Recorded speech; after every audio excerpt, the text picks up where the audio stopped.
this is just one that happens to be robust and easy enough to write down in a book and easy enough for most guys to replicate. It's basically a form of scripted psychopathy. So what a psychopath does is feign competence, right? So most psychopaths are very emotionally stable. And so one of the early stage markers for competence is self-possession and calmness. And so if you're not an anxious person, you've got an edge on that already. And most psychopaths are very high in emotional stability.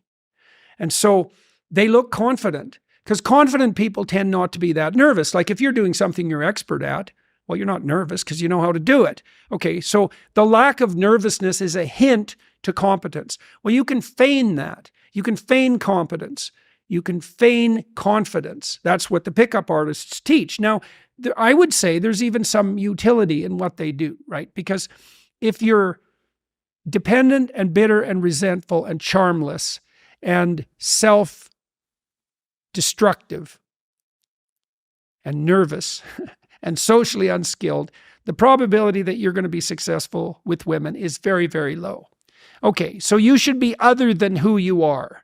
Now, if you start putting on this persona, then you could think about that as a new suit of clothes, and you could learn through that how to fill in the gaps. Fake it until you make it. Absolutely, absolutely.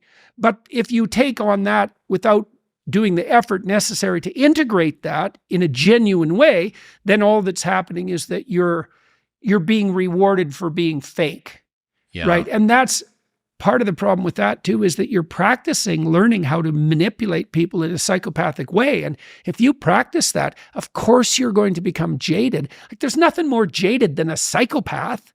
I mean, that's the ultimate extreme of jadedness. And if you practice manipulating, especially if the women happen to be reasonably good women, if you practice manipulating them and you're successful, then you're learning to be one horrible person.